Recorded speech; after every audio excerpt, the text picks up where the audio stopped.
po and mega love shout out sa lahat po ng ating mga manunood sa ang sulok man kayo ng mundo. Magandang umaga, magandang tanghali at magandang gabi po sa ating lahat. Sana po ay nasa mabuti kayong kalagayan. Ito na naman si Kapitan Nani Heights, ang kapitan na walang barangay pero maraming tanod ang nakabantay. So ito nga guys, magbigay tayo ng reaction dito sa hindi matapos-tapos na issue about dito sa EDSA.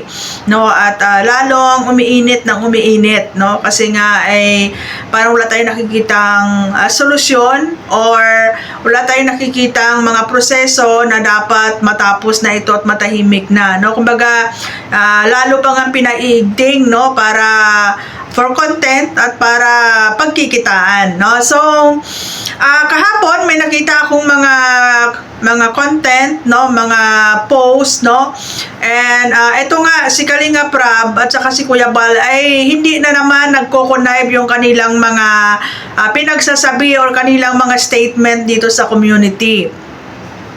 Ayon dito kay Kalinga Prab ay hindi pa daw huli, no? Nanawagan siya dito kay Sir Joel Salcedo na pwede pa naman daw, no? Kumbaga parang pwede pang bumalik, hindi pa huli ang lahat, no? And same lang din dito kay Beyonce na hindi pa din daw huli ang lahat. So meaning to say, pwede pang bumalik sa Kalingap, no? And ito naman kay Kuya Bal ay hindi na pwedeng bumalik yung mga nambalahura sa community, no? Siya daw yung magiging number 1 buzzers pag ito ay pinabalik pa. So dito mo makikita na hindi talaga nila pinag-uusapan kung ano yung mga statement, kung ano yung mga information na gusto nilang ilabas dito sa community, no? Dito mo makikita na hindi nagkakaisa yung mga plano nila at hindi nagkakaisa yung mga pag-uusap, no, na mga ginagawa nila dito sa community, no? Kumbaga si Kalinga Prab okay lang na bumalik si Beyonce, no? Okay lang na magbalik loob si Joel Salcedo sa Kalingap, no? Pero ito naman si Kuya Bal ay against dito. So anong mangyayari kung ganyan, no? So diyan mo makikita na kumbaga may mga kanya-kanya lang silang interest, may mga kanya-kanya lang sila na mga desisyon na ginagawa dyan sa community, which is involve ang karamihan, involve ang public, di ba? So mahirap yan guys, no? Mahirap yan, pati mismo mga supporters ninyo ay hindi alam kung ano ba talaga yung nangyayari, hindi alam kung ano ba talaga yung susundin, sino ba talaga yung susundin, sino ba talaga yung dapat masunod at magbigay ng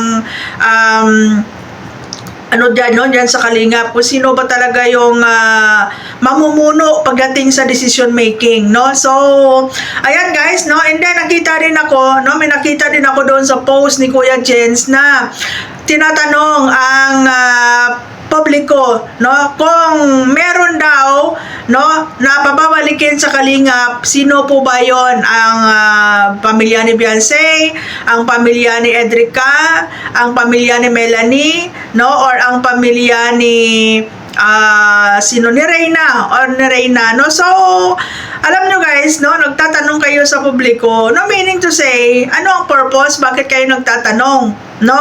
Kasi alam nyo, kung ako lang, sa totoo lang, no, in my own opinion, wala na dapat bumalik sa Kalingap, no? Lahat ng umalis dyan sa Kalingap, no, kung meron kayong integridad at kredibilidad, no, hindi na kailangan bumalik kayo sa kanila. Bakit? Lahat ng umalis dyan sa Kalingap nagkaroon po ng hindi magandang eksperyensya. Lahat ng umalis sa Kalingap nakaranas ng panunumbat at pambabalahura at paninira ng kanilang pagkatao at pamilya, no?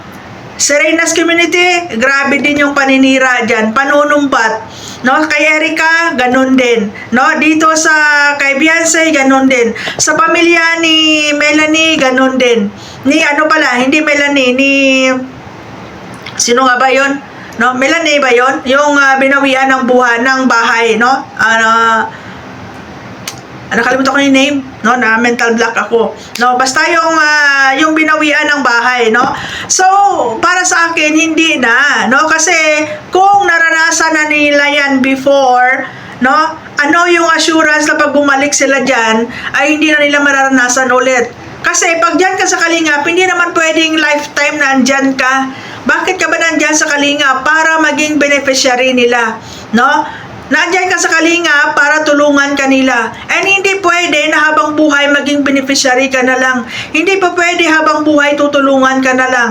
No? Time will come na aalis ka dyan at tatayo ka sa sarili mong paa. Diba? Kasi ang pagtulong hindi yan habang buhay. Kaya ka tinutulungan para magkaroon ng panibagong panimula. Kaya ka tinutulungan para magkaroon ka ng lakas, no? Magkaroon ka ng idea, magkaroon ka ng pagkakataon na baguhin mo yung buhay mo. No? Tinuturuan kang tumayo sa sarili mong paa. Tinuturuan kang mangisda.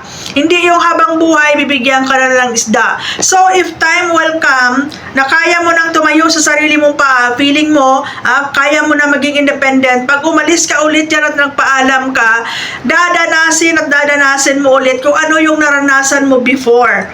Okay? Pag bumalik si Beyonce dyan, ano yung assurance na hindi niya mararanasan ulit kung ano yung mga panunumbat at pababalahura sa kanya. If time will come na gusto na naman niya ulit na umalis, kasi feeling niya okay na ako, kaya ko na, no? Mararanasan din niya po ulit yan. Same lang din kay Reyna, kay Erica, kay Mylene. Mylene pala, hindi no, Mylene, no? Yung natulungan nila before. So, yan at yan pa rin guys ang mangyayari, no? So, kung ako dyan, no? Kung akong tatanungin, hindi na ako babalik, no? Hindi na ako babalik. Kasi hindi ko napapayagan na maranasan ulit kung ano yung naranasan ko dyan sa Kalingap. Yes, no, hindi natin mai-deny na matutulungan talaga ka ng Kalingap. Hindi natin mai-deny na mababago talaga ang buhay mo kasi naandyan yung mga sponsors na tutulong sa'yo. No? Pero hindi habang buhay naandyan yung mga sponsors na yan. No? Ang minsan ang masakit pa, yung mga sponsors na tumutulong hindi naman nanunumbat. Yung mga sponsors na tumutulong ay hindi naman nambabalahura. Diba? Pero itong community kung saan sila na nga ang kumikita dito sa mga naging beneficiary dahil sa pagko-content nila, sila pa yung mandudurog at mambabalahura sa'yo if time will come na umalis ka dyan. No? So, ganyan guys, no? Parang, alam nyo guys, nakakadismaya talaga, no? Nakakadismaya na parang nakakawalang gana, no? Na parang nakakatakot, no? Traumatic ang magiging beneficiary ng Kalingap. Yes guys, no? Siguro maganda yung buhay mo dyan kung nandyan ka lang, hindi ka alis. Na kahit naging milyonarya ka na, naging maganda na yung buhay mo, kailangan nandyan ka pa din kasi if time will come na gusto mo nang umalis, maging independent, yan po yung mangyayari sa'yo. No? So, nakakatakot po maging beneficiary ng Kalingap kasi tutulungan ka nga pero susumbatan ka bandang huli. Ganyan ang Kalingap. At dapat habang beneficiary ka nila, kailangan mo sumunod sa kung ano yung mga gusto nila. No? Kasi pag lumabag ka dyan at maging pasaway ka, di ka takot-takot na panunumbat yung gagawin nila sa'yo. No? Kasi ang totoong charity, ang totoong pagtulong, hindi nanunumbat kasi once na ibigay mo na yan, wala ka na diyang pakialam. At kaya ka tumutulong kasi gusto mong tulungan na mabago ang buhay nila at maiahon sila sa kahirapan. Pero once na maiahon mo na sila sa kahirapan at gumanda na yung buhay nila, katakot-takot naman na panunumbat ang matatanggap mo dyan. So, much better na kahit mahirap lang yung buhay mo, at least tahimik. Anhin mo naman ang malambot na kutson, masarap na ulam, no, at magandang bahay. Kung habang buhay ka namang susumbatan, durug-durugin naman yung pagkatao mo, yung kredibilidad mo, dahil sa tulong na yan. No? Kasi dyan sa Kalingap, tulong with benefits. As far as I observe and as far as I know. Ganyan po yung nangyayari sa Kalingap. Kaya wala nang rason para magtanong pa kayo kung merong pababalikin sa Kalingap, sino ang gusto nyo. For what? Just for content? Diba? Just for engagement? No? So, magpakatotoo tayo guys, kasi buti sana kung nagko-content tayo na yung sarili natin, kino-content natin, pero may involvement ng buhay ng ibang tao dito. No? Sa mga content natin, ay may involvement ng mga certain individuals na na-expose, no, na-expose sa buong mundo. Kaya, di ba guys, no, ingat-ingat din tayo. Hindi lang yung personal interest, hindi lang yung, di ba, for content lang. Dapat naman magpakatotoo tayo na hindi natin maaapakan at masisira yung karapatang pantao ng mga taong nai-involve dito sa content natin. Kahit mahirap lang yung mga yan, di ba? May mga karapatang pantao din yan sila na dapat nilang ingatan at ipaglalaban.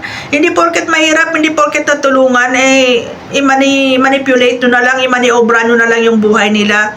Parang tinatanggalan natin sila ng karapatan na magdesisyon kung ano yung mga gusto nila at kung ano yung para sa kanila, ay yun ay makabubuti sa buhay nila, no? So, yun lang, no? Be considerate and be responsible and matured enough sa mga binibitawan nating mga salita, and be guys, no? Be respectful din tayo, kasi kung gusto natin na nirespeto tayo, deserve din po ng mga tao na respetuhin din sila, di ba? Give and take, vice versa, no? Kung ayaw mong gawin sa kapwa mo, huwag mo rin gawin sa iba. Ganun lang yun kasimple, guys. So maraming salamat, and God bless everyone.